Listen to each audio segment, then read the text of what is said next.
Karena nggak sama punya 1 juta, 2 juta timbang sama ente berat yang 2 juta. Punya motor sama mobil timbang sama ente pasti beratan mobil, kecuali mau mobilan ya berat dengan motor. Begitupun anak 1, 2 itu nggak sama timbangannya, apalagi anak 9 lebih berat. Makanya bagus, Nabi paling cinta, Allah paling cinta sama orang yang banyak anaknya, tapi terdidik anaknya, masuk anak soleh, soleha, masya Allah, jadi pendekar semua itu anak, manfaat bagi masyarakat, bagi agama. Tapi kebalikannya, Allah dan Rasul benci orang banyak anak, nggak keurus anaknya. Lain masalah lehoan, lain masalah temandi.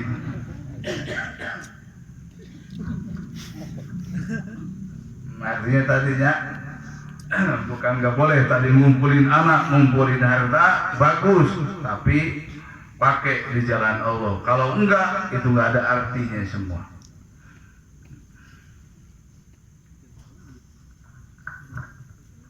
Tuh, Nabi Yakub anaknya 12. Nabi Yakub anaknya 12. Tapi yang jadi nabi 1, Nabi Yusuf.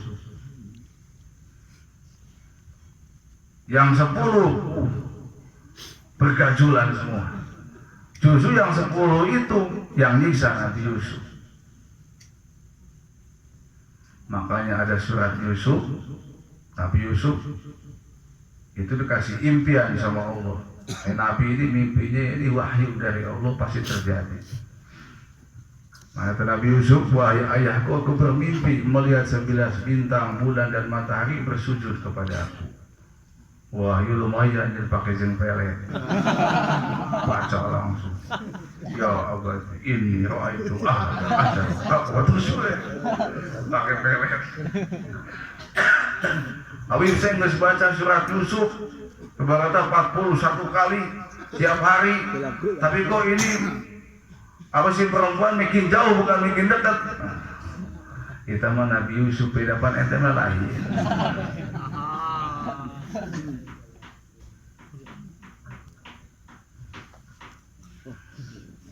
Nabi Yusuf mah tungkul, nggak mau dilihat, nggak mau dicintai ibaratnya. Kayak orang makan tangga yang dikarasa.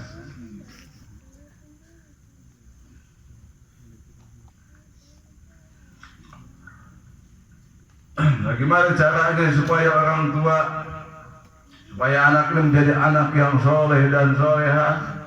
Ya.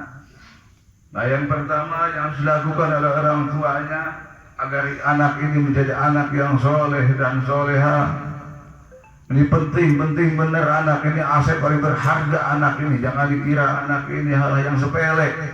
Karena istilah masing-masing, baik anak ente kebaikan buat ente, buruk anak ente keburukan buat ente. Nanti yang mati itu dikuburnya ngeliat ke keluarganya seperti dari atap ke bawah, jelas kelihatan apa yang dikerjakan sama keluarganya, terlihat jelas. Kalau ente masih hidup, sampai pengen tahu apa yang diperbuat sama anak ente terbatas dengan pandangan mata. Anak ente di kamar, di luar rumah, jauh sama ente, nggak bisa ente ngeliat sebagai apa yang diperbuat oleh anak ente.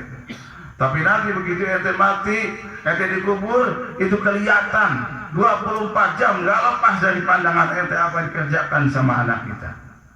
Baik dikerjakan anak kita, kebahagiaan buat kita. Buruk yang mereka kerjakan, penderitaan buat kita. Makanya kata Nabi, "Lau kasabtum ma tadapantum." Andaikan aib-aib kalian terbuka, kata Nabi, ma tadapantum, niscaya kalian tidak akan saling menguburkan. Kenapa saya dicium tangannya? Kenapa Ustaz Kiai dihormati, dimuliakan? Karena ente nggak lihat aib-aib kita. Tapi kalau diperlihatkan aib-aib kita, nggak ada tuh. Jangankan mau cium tangan, ngehormat, ya, karena Allah yang Maha Tahu. Jangankan cium tangan, ngehormat, ngubur gengnya malah daikeun, malah sudieun.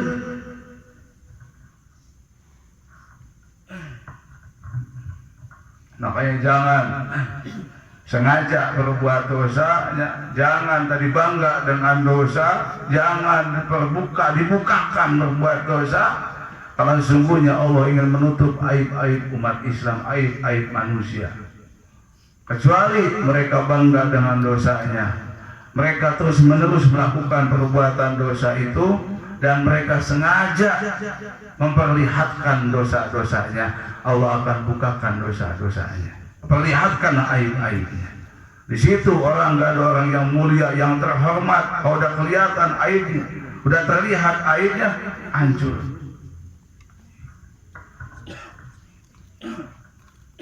Makanya cinta sama keluarga Nabi karena Nabi. Kalau kita lihat tadi ahli keluarga Nabi, turunan Nabi yang oknum-oknumnya yang nggak beres, nanti kecintaan ente keganggu sama Nabi. Rusak kecintaan kita sama Nabi gara-gara ngelihat oknum-oknum Habibna. Nah kata Nabi, hubbu ahli baiti, cinta kepada keluargaku karena aku, kata Rasulullah.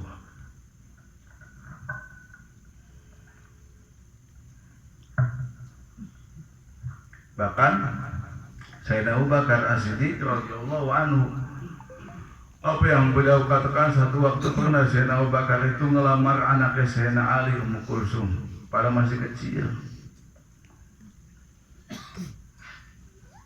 Anak Sayyidina Ali masih kecil.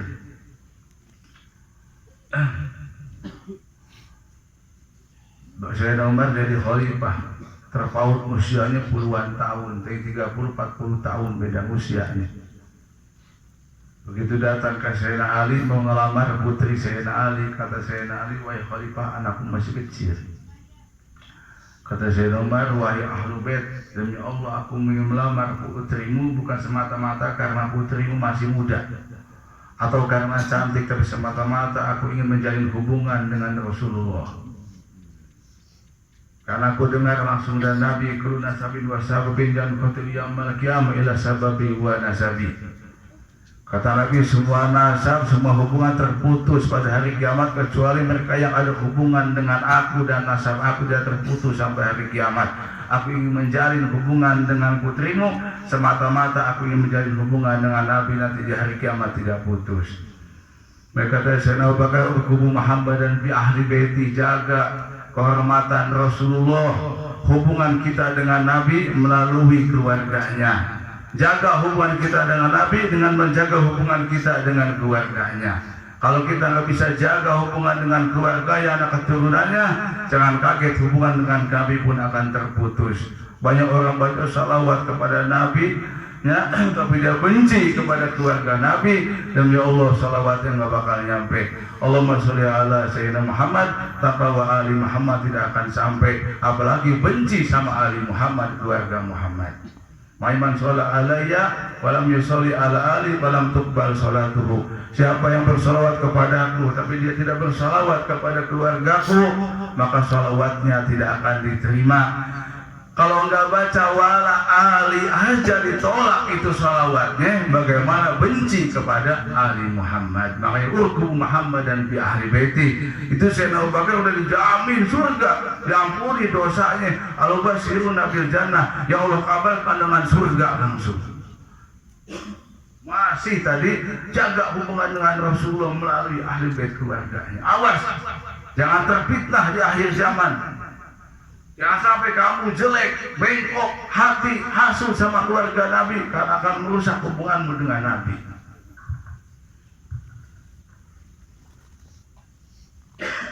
Apa malaikat Israel datang, assalamualaikum ya Rasulullah. Waktu Rasulullah menjelang kematiannya, Rasul meninggal, datang malaikat Israel, assalamualaikum ya Rasulullah. Sampai 3 kali Nabi nggak jawab, akhirnya malaikat kembali lagi. Malaikat bilang, ya Allah, aku datang kepada Nabi-Mu, kekasih-Mu, aku ucapkan salam 3 kali tapi tidak dijawab oleh beliau. Apa kata Allah? Tambahin, jangan cuma assalamualaikum ya Rasulullah, tapi assalamualaikum ya Rasulullah wa ya ahla baiti Rasulillah.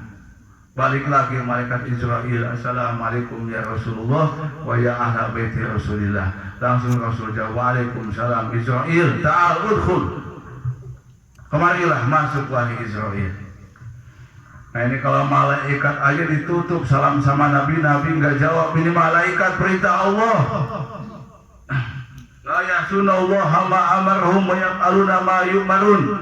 Itu sifat malaikat, tidak maksiat kepada Allah, tidak melakukan perbuatan kecuali atas perintah Allah. Itu malaikat.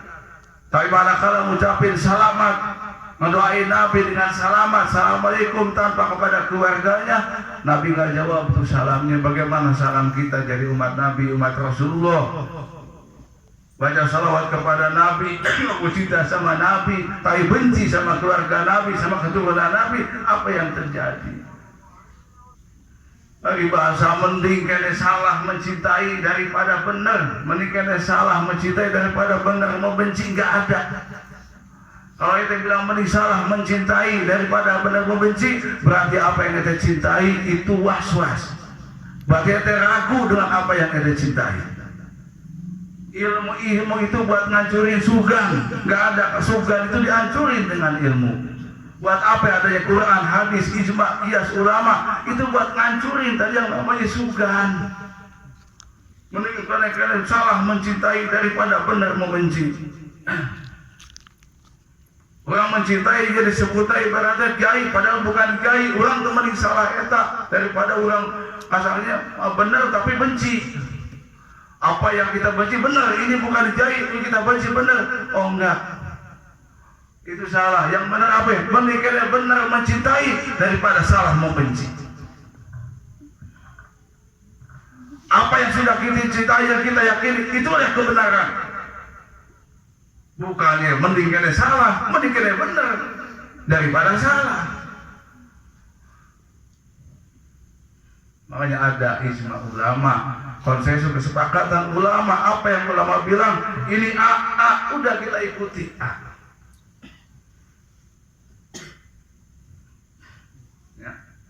Nggak ada salah mencintai, benar membenci, nggak ada. Lebih baik benar mencintai, salah membenci. Apa yang sudah kita cintai bahwa para habaib turun bahwa yang mereka adalah betul keturunan Nabi, berarti kita cinta itu benar pandangan Allah, pandangan Rasul.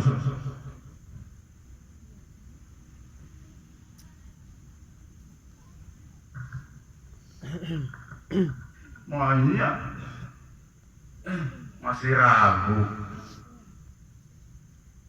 Kita punya ulama, punya orang soleh, punya para wali, punya para ahli, masih bingung. Zaman sekarang masih bingung ini hukumnya haram halal. Allah, zaman sekarang. Tapi ini abu-abu. Dari mana yang saya lihat abu-abu? Abu-abu itu belum dipastikan oleh ulama. Belum ada di Quran, nggak ada di hadis, belum dipastikan oleh ulama. Itu abu-abu, al-halalul bayyin wal haramu bayyin wa bainahuma umurun mustabihat. Yang halal jelas putih, yang haram jelas hitam. Antara putih dan hitam, antara terang dan gelap, itu disebut dengan abu-abu. Itu yang disebut dengan perkara yang subhat. Perkara yang subhat datang ulama, sepakatan ulama, ini putih, selesai putih, jangan diolah lagi jadi abu-abu. Wow, zaman sekarang nggak ada. Ente dulu cari ilmu susah. Dulu kita kalau mau cari ilmu, cari hadis sulit. Ustadz kayak itu kehitung. Susah, jarang. Orang yang bisa hafal Quran juga jarang.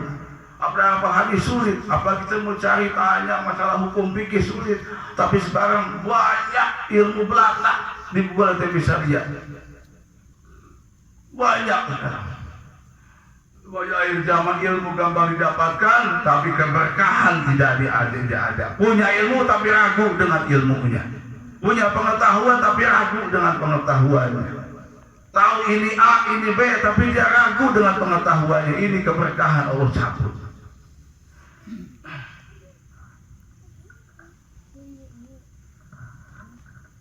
Karena tadi nggak ada adab-adaban dalam mencari ilmunya. Atau cari ilmunya jorok. Nah tadi yang pertama cara tadi orang tua agar anaknya menjadi anak yang soleh dan soleh. Yang pertama adalah perhatikan makanannya. Perhatikan makanan yang diberikan kepada anaknya. Makanya orang tua yang durhaka, orang tua yang memberikan makanan yang haram kepada anaknya.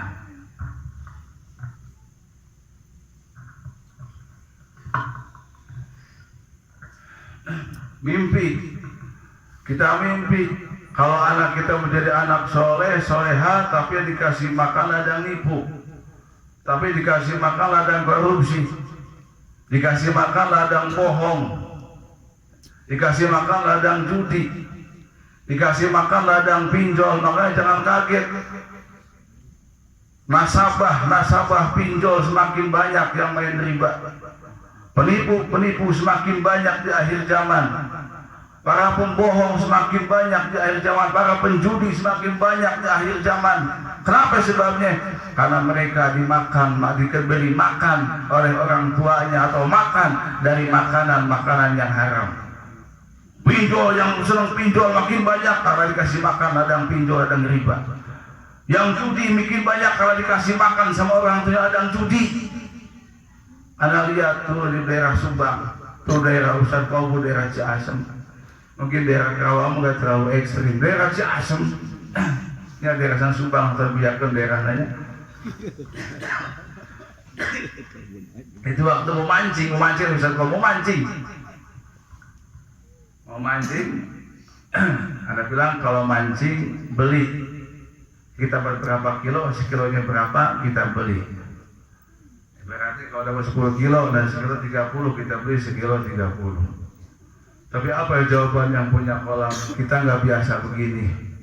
Kita biasanya silakan bayar sewa ini kolam. Nanti berapapun dapatnya yaitu. Saya minta 2 juta. Mau dapat sekilo, 2 kilo pokoknya bayar 2 juta. Oh ya goblok judi. Cari tempat yang lain Pak Ustadz, nggak ada, susah cari, hampir semua begitu. Ada bilang Ustadz Kolbu bilangin, tambahin harganya, biar kita beli 100.000 1 kilo. Kalau umumnya ikan 30, kita beli 100.000 1 kilo. Tapi kita sesuai, berapa kita dapat kita bayar segitu. Tapi sekilo 100.000 biarin ditaikin. Apa jawabannya? Nggak mau. Tetap nggak mau. Pengennya ladang judi, ladang haram tetap. Karena dia di kelembagaan. Jadi udah menang judi, dia bangga, alhamdulillah orang menang judi, bangga menang judi. Yang berduit haram itu bangga. Ini kan luar biasa ya. Di akhir zaman orang bangga membicarakan neraka. Alhamdulillah saya makan duit sama duit haram. Alhamdulillah saya bukan neraka, seneng. Terus walimahan, pesta, syukuran, ngumpul. Ini gila ya. Asli, ya akhirnya cari-cari alhamdulillah ketemu lah. Tadi kebenaran ada balonnya kosong. Asli susah itu cari beberapa tempat yang susah. Padahal nggak mau, padahal dibayar mahal. Kalau daging tubuh dari yang haram, makanya akalal halal atau ajawari usaha aba waman akalal haram asal jawari usaha aba. Siapa yang makan makanan yang halal, maka anggota tubuhnya senang dengan yang halal. Tapi kebalikannya kata Nabi, siapa yang makan makanan yang haram, maka anggota tubuhnya senang dengan perbuatan yang haram. Sulit dikasih yang halal nggak mau, nolak, muntah, dia pengen yang haram. Begitupun kalau biasa halal dikasih yang haram, dia muntah pengen yang halal. Tapi orang pan ACDC halal masuk, haram masuk. Kanan kiri oke. Itunya emang nggak ada yang paling sedihnya, yang paling nggak ada penderitaan yang lebih dahsyat buat orang tua kecuali waktu ngelihat anaknya susah. Ngelihat anaknya kelaparan, ngelihat anaknya nggak punya uang, ngelihat anaknya pengen jajan, orang tua yang nggak ada duit, orang tua yang nggak ada makan. Itu penderitaan buat orang tua. Tanyain yang udah punya anak. Sedihnya itu orang tua.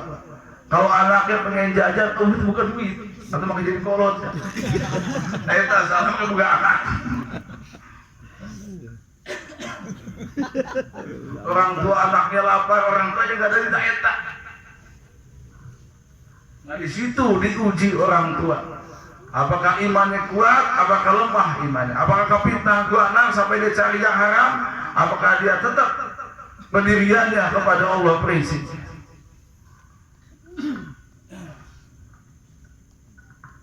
Jadi perhatiin makanannya, makanan yang halal.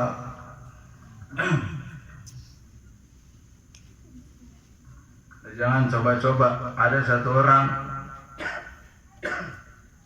punya anak, dibawa itu anak ke Mekah. Ini orang masya Allah ahli juhud, ahli waro, bukan ulama, ya, bukan orang yang berilmu, tapi dia waro, dia juhud. Dia nggak mau ngasih makan sama anak yang haram. Dia kasih makan anaknya dari ladang berkebun. Dia punya kebun. Satu waktu dia berangkat ke Mekah sama anaknya. Begitu di Mekah, pas waktu tawaf, keliling tawafnya. Tawafnya keliling Ka'bah 7 kali. Lain orang keliling udah gini bolak-balik di jalan lain. Tapi begitu 1 kali keliling, 2 kali, begitu ketiga kali, si anaknya begitu ngelihat ke atas langsung ngejerit pingsan, ngejeblak itu anak. Nggak tamat tawafnya. Bawa lagi ke rumah si anak, sembuhin dulu, begitu sembuh besok berangkat lagi. Dia ini nggak belum beres nih. Apa namanya umrohnya? Tawaf lagi.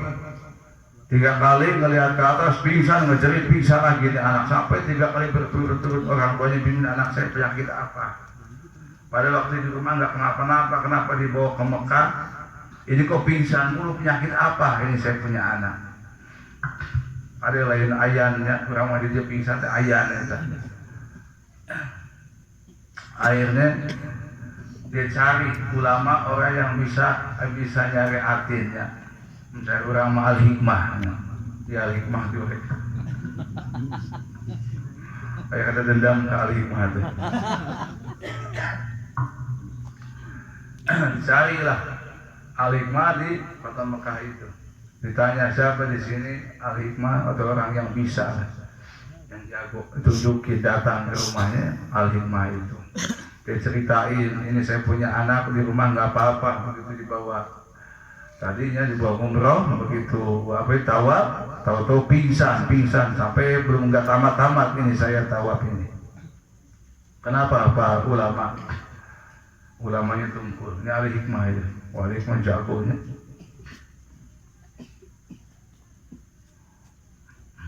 Ente menggali begitu langsung tanya Wan. Pak ulama kenapa di istri saya sakit-sakitanmu tahu ulang. Oh ini jawabannya. Ahli hikmah. Ulama lain ahli hikmah. Ahli lemah.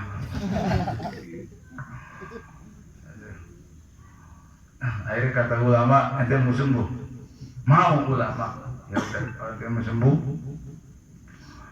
ente pergi ke pasar besok pagi-pagi ente ke pasar, ente beli korma di pasar, ente beli 1 kilo, ente ambil, nggak usah banyak-banyak, 3 biji, tanpa sepengetahuan jangan jual kurma. Ente pisahin, yang 1 kilo ente beli, yang tiga ente ambil, ente pisahin. Siap ulama udah pengen sembuh, berangkat ke pasar beli korma 1 kilo, yang 3 dia ambil di kantongnya. Begitu datang ke ulama, kata ulama, mana kurma yang 1 kilo ini, mana yang 3 yang dapat ngambil ini, pisahin. Nah yang 1 kilo ente makan, yang 3 ente kasih makan anak ente. Wah ulama ini kan nanti bisa haram atau subhat minimal. Kata ulama, mau sembuh nggak? Mau sembuh nggak? Mau ya, mau sembuh ya udah. Kata ulama, kasih makan anak ente. Dikasih makan yang 3 itu kurma itu. Begitu dikasih makan, kata ulama sekarang pergi lagi, baik umroh deh, kata ulama, silakan. Begitu umroh, tawaf, alhamdulillah tamat, nggak ada masalah, selesai itu umroh beres. Datang ke ulama, Pak ulama terima kasih, wah anak saya udah sembuh sekarang, udah nggak pingsan lagi. Habis dikasih obat sama ulama, dikasih korma yang 3 itu, pikiran jika korban tilu teh doakan heula ku ulama pikiran kadinya. Kata ulama ente bukan alhamdulillah, harusnya ente astagfirullah. Kaget kenapa ulama kalau saya harus astagfirullah?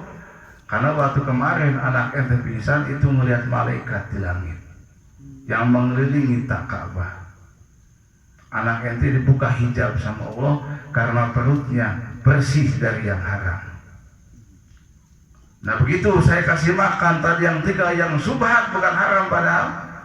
Nah Allah tutup hijab, Allah hijab dari pandangannya sehingga dia tidak bisa melihat lagi. Wah langsung nangis, ulama kalau begitu saya menyesal. Saya nggak tahu nih, saya mesti mengulangi anak saya seperti semula gimana caranya. Kata ulama datang ke pasar lagi, temuin tukang dagangnya. Ente bilang tadi waktu beli kemarin waktu beli kurma sekilo saya ngambil dari ente 3 biji nggak ngomong.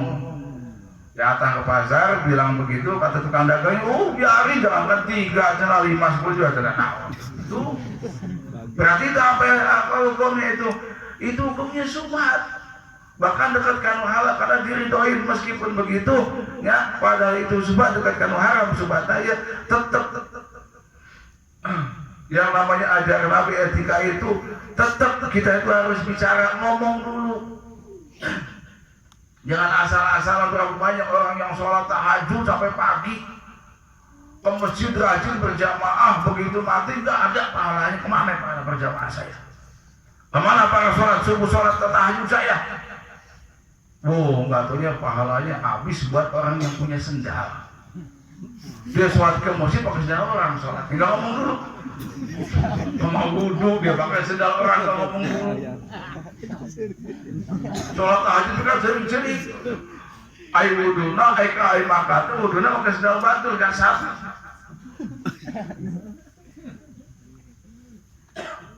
Nah itu innallaha jamil yuhibbul jamal. Allah itu indah, senang kepada sesuatu yang indah. Allah itu suci, senang kepada yang suci. Allah gak butuh ibadah kalian.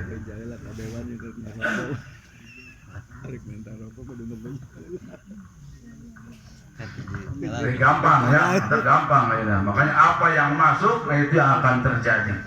Ya. Kita salah makannya sumber penyakit, ya.